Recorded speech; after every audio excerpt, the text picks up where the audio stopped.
तो हेलो सभी लोगों को। बहुत दिन बाद आज फिर से हम लोग एक सीरीज़ को कंटिन्यू करने वाले हैं, जो कि हम लोग का आगे चल रहा था। उसका एक एपिसोड आया, टू भी आया था, बट टू में कुछ प्रॉब्लम की वजह से मेरे को वो हटाना पड़ा। और अब टू को हम दोबारा जो है, ये अब इसका पार्ट टू होने वाला है, ठीक है। तो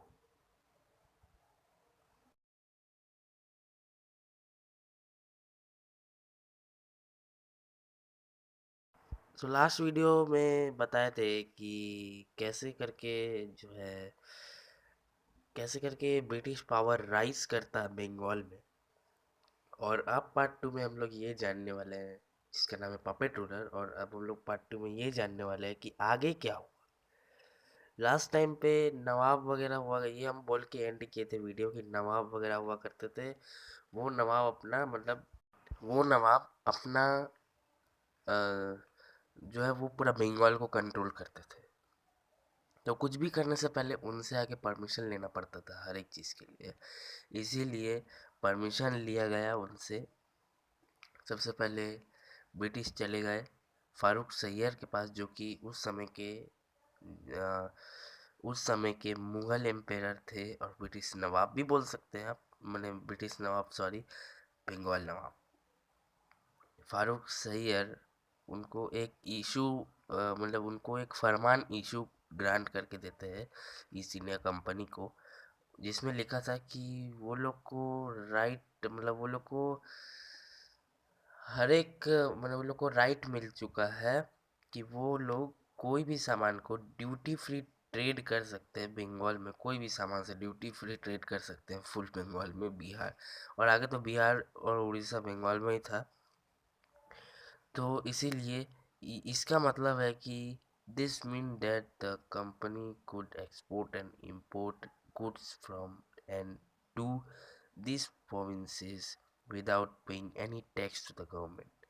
यानी कि कोई भी टैक्स इन्हें पे नहीं करना पड़ेगा और ये आराम से अपने मतलब कर अपने ड्यूटी फ्री ट्रेड कर सकते हैं।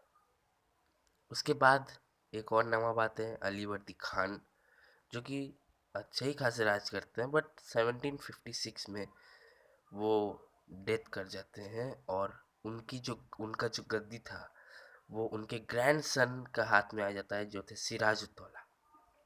अब ये सिराजुद्दौला चाहते थे चाहते थे कि जो ब्रिटिश का जो ग्रोइंग पावर है, इसको जड़ से उखाड़ के फेंक दे। और ये बहुत कुछ करने का कोशिश किए थे और ब्रिटिश लोग भी इनसे चिढ़ते थे। और यही करते करते सिराजुद्दौला का जो है बहुत सारा दुश्मन बन गया, बाहर भी और इनके खुद के राज्य में भी बहुत सारे जो है दुश्मन बन गया था।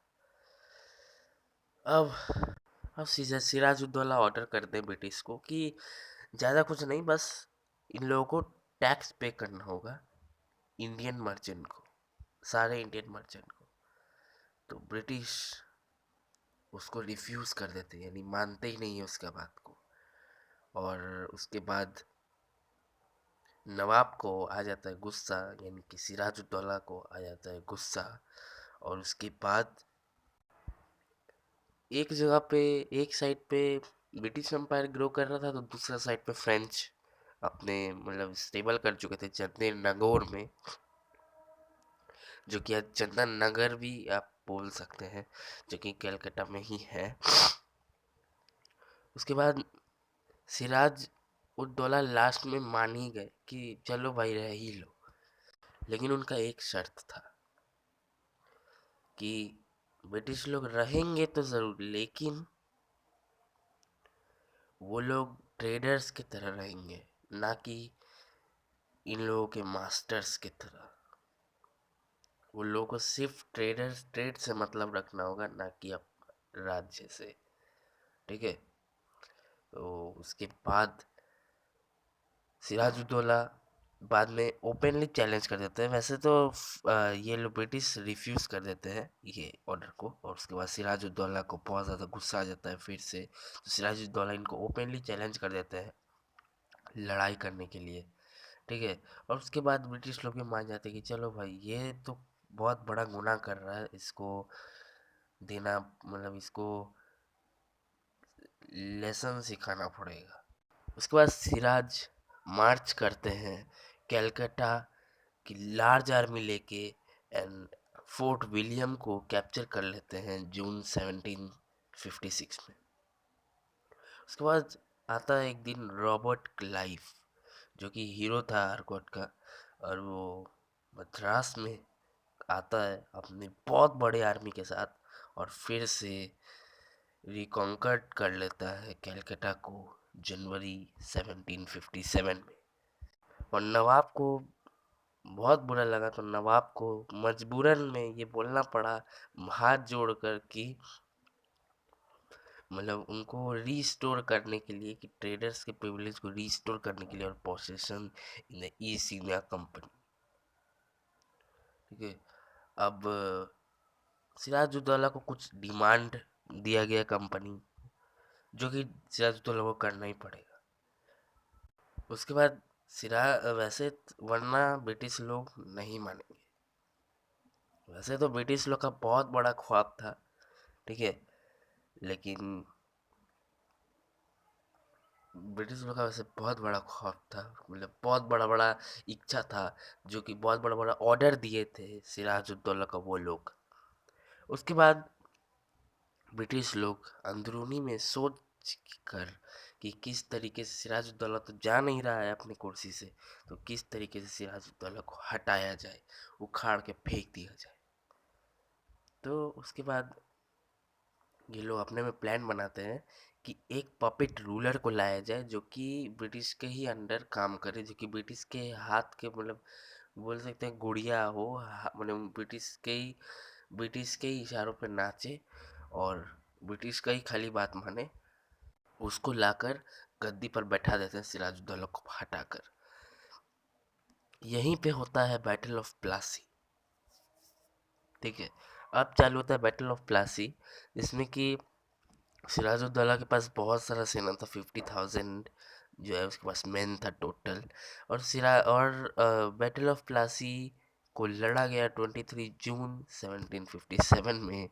और उसके बाद क्या होता है कि इसके जो ये जो नवाब की सिराजुद्दौला की जो आर्मी था, उसमें एक कमांडो था, एक कमांडर था, जिसका नाम था मीर जफर, जो कि ये बैटल में मतलब ये लड़ाई में भाग ही नहीं लिया था, क्योंकि ये सब सेट था ऑलरेडी, आप समझ पा रहे होंगे ये सब सेट था।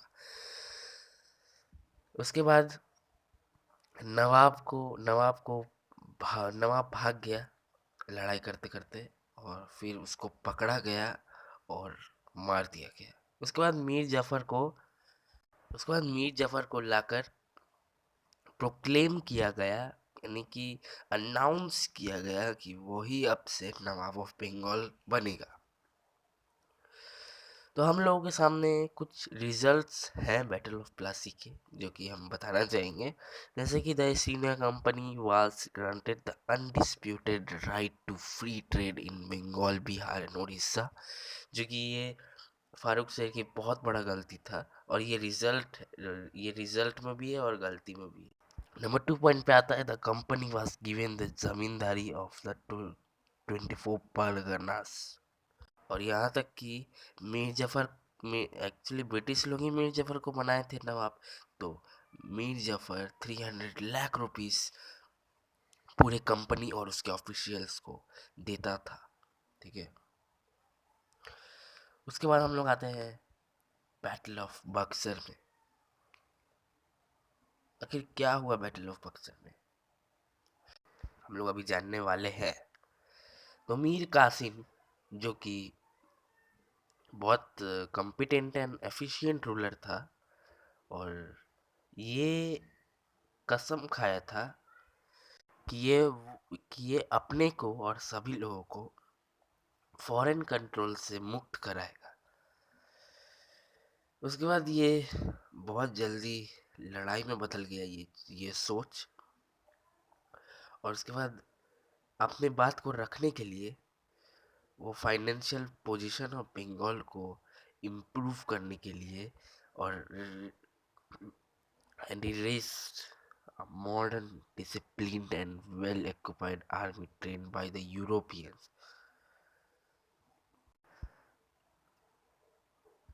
और जो एम्प्लॉयज़ थे ना कंपनी के, वो मिस यूज़ करते हैं ये ट्रेड प्रिविलेज को, और वो मतलब बहुत दिन तक ड्यूटी फ्री ट्रेड सोल्ड करते रहे, कंटिन्यू इंडियन मर्चेंट को परमिट करते रहे, मतलब।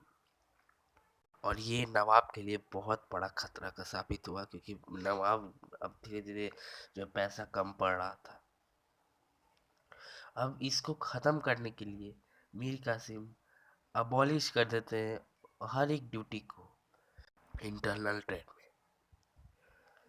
और ये ब्रिटिश को फ्यूरियस बना देता है। वो लोग रिफ्यूज़ कर देते हैं एक्सेप्ट करने के लिए कि इक्वल स्टेटस रखे इंडियन मर्चेंट, मतलब वो लोग जैसे अपने आप को इंडियन मर्चेंट से बहुत ऊंचा समझते थे, लेकिन यही चीज़ मीर कासिम भी बोल यही चीज़ मीर कासिम भी बोले थे कि अपने आप को ऊंचा नहीं समझना, अपने आप को इंडियन मर्चेंट के ही लेवल पे रखना, स्टेटस में, इक्वल स्टेटस में। लेकिन वो लोग रिफ्यूज़ करते थे। उसके बाद 1763 में लड़ाई लड़ा जाता है मीर कासिम और ब्रिटिश के बीच में, लेकिन नवाब डिफीट हो जाते हैं, और मीर जाफर को फिर से थ्रोन पर बैठा दिया जाता है, जो कि पपेट रूलर था। उसके बाद मीर कासिम को एक मौका और दिया जाता है अपना थ्रोन को रिकवर करने के लिए, लेकिन वो मना कर देते हैं और चले जाते हैं अवध में। वहाँ पे वो एक जन से मिलते हैं जो होते हैं सिराजुद्दौला, जो कि लड़ाई छोड़ के भाग गया था, और जो कि नवाब ऑफ अवध भी बन गया था, और एक मुगल एम्पायर से भी मिले थे जो कि शाह आलम सेकंड था, जो कि शाह आलम टू भी बोल सकते हैं। अब ये तीन लोग एक साथ मिलकर कंपनी के साथ क्लैश करने वाले थे, बैटल ऑफ बक्सर में क्लैश किए, बट ये सब लोग ब्रिटिश से हार गए। सच में भाई, ब्रिटिश से हार गए ये लोग, तीनों लोग मिल के भी, तो आप सोच सकते हैं ब्रिटिश कितने पावरफुल हो चुके हैं। उसके बाद द ट्रीटी ऑफ इलाहाबाद 1765। 1765 में क्लाइव एक ट्रीटी साइन करवाता है जिसका नाम होता था treaty of Allahabad,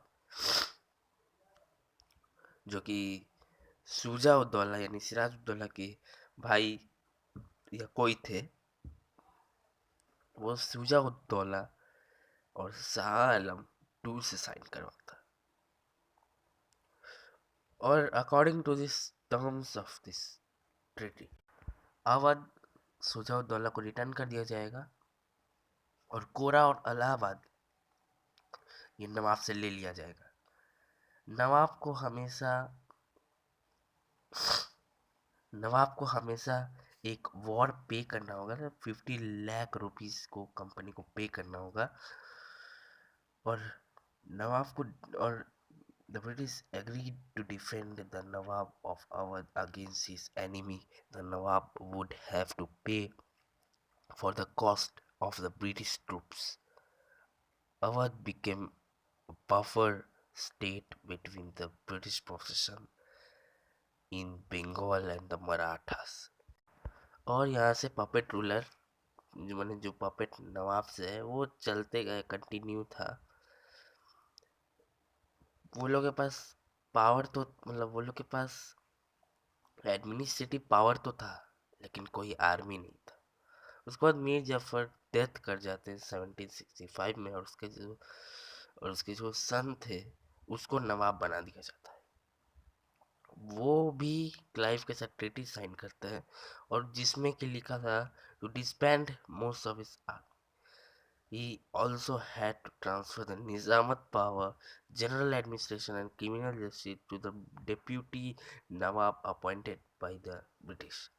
The deputy Nawab could not be dismissed by the Nawab. The Nawab was given an allowance of 53 lakh rupees, which was subsequently reduced. Thus, the English East India Company became the real ruler of Bengal from 1765. यहाँ से main real ruler बन जाते हैं ये बंगाल के 1765 में east India company. अब dual government, अब मेन एक टर्म आता है डुअल गवर्नमेंट। तो डुअल गवर्नमेंट का यानी मतलब कि दो जगह से होगा, जो कि 1765 और 1772 तक चला। रॉबर्ट क्लाइव एक सिस्टम को इंट्रोड्यूस करवाते हैं जो होता है डुअल गवर्नमेंट इन बंगाल 1765 में। अब बंगाल को दो जगह से रूल किया जाएगा, यानी कि दो मास्टर है उसका, एक नवाब और कंपनी। और सबका अलग अलग रोल भी था। जैसे नवाब रिस्पॉन्सिबल थे general administration, maintenance of law and order and justice in criminal cases. और कंपनी के पास मिलिट्री पावर था और the right to collect and use the revenue of Bengal. This arrangement was known as dual government. उसके बाद company मतलब बहुत ज़्यादा मैंने ऐशो आराम से कंपनी जी रही थी, एकदम ऐशो आराम से। मतलब अ, कोई चिंता ही नहीं था, आराम से। रेवेन्यू भी ये लोग इंडियन ऑफिशियल से ही कलेक्ट करवाते थे और खुद ही खाते पीते थे। उसके बाद ये धीरे धीरे धीरे धीरे क्या हुआ ना कि फमाइन में बदल गया, यानी कि बंगाल का टेरिबल फेमाइन में बदल गया। फेमाइन मतलब कि खाने से मतलब जैसे आदमी खाने से मर रहा है, मतलब कैसे बोले, बिना खाए मर रहा है। यस, बिना खाए मर रहा है। ये ईविल, मतलब ये डुअल गवर्नमेंट बहुत ही ईविल चीज हो गया था सच में। बहुत ज्यादा ईविल चीज। आप अगर ध्यान से सुन रहे हो तो आपको लगेगा बहुत ज्यादा ईविल चीज। द एडमिन और लास्ट में क्या होता है कि 1772 में कोर्ट ऑफ डायरेक्टर जो थे वो कंपनी को अपॉइंट करते हैं। उन्हें कंपनी के वॉरेन हेस्टिंग्स को गवर्नर ऑफ बंगाल बना देते हैं, जो कि 1773 के रेगुलेटिंग एक्ट से वो governor general of British territories in India पर में मतलब बने थे। ये क्या करवाते हैं कि ये अब वॉरेन हेस्टिंग्स ना अचानक से डुअल गवर्नमेंट को बंद करवा देते हैं। और ये कम्प्लीटली अब ये एक अलग ही चीज़ करते हैं। ये डुअल गवर्नमेंट को बंद करवा के ना डायरेक्ट जो बंगाल था उसको direct and complete control of the company. Like अब मतलब अब जो बंगाल था वो कंपनी के अंडर में चलेगा। लाइक अब कोई डुअल गवर्नमेंट मतलब अब तो दोनों जगह से नहीं होगा। अब दोनों जगह से कहीं से भी रूल नहीं होगा। अब जो गवर्नमेंट है, जो ब्रिटिश गवर्नमेंट है या ब्रिटिश पार्लियामेंट है, वही डायरेक्ट और complete direct and complete control उसको कंपनी को मिल गया था। उसके बाद और नवाब को हटा दिया गया, नवाब को। और पेंशन मिलता था उसको, कंटिन्यू पेंशन दिया जाता था। और जो ट्रेजरी वगैरह था वो सबको शिफ्ट कर दिया जाता है मुर्शिदाबाद से कलकत्ता में, जो कि आज कैपिटल बन गया बंगाल का। और लाइक एट लास्ट हमको ये पता चलता है कि वॉरेन हेस्टिंग कॉम्पिटेंट एडमिनिस्ट्रेटर थे, जो कि मतलब बहुत सारा आगे भी हम लोग को पता चलते रहेगा। बहुत सारा एडमिनिस्ट्रेशन को करवाए थे, मतलब बहुत सारा। और बहुत सारा foundation organise system of government Bengal में भी करवाए थे, बहुत सारा मतलब। ठीक है, तो पार्ट 2 आज यहीं तक। एक बार फिर से अब आने वाला है जो थर्ड पार्ट है, वो expansion of British power in India. Next video में ये आने वाला है। ठीक है, तो लाइक कर दीजिएगा और ऐसे ही करके देखते रहिए, जैसे कि आगे और वीडियो बना सके, ऐसे इंटरेस्टिंग सीरीज को ला सके। सो चलते हैं, मिलेंगे थर्ड पार्ट के साथ जल्दी। आप आँख अभी अपने एक पलक झपकाइएगा तो आपके सामने थर्ड पार्ट का वीडियो जल्दी आ जाएगा। So thanks for watching.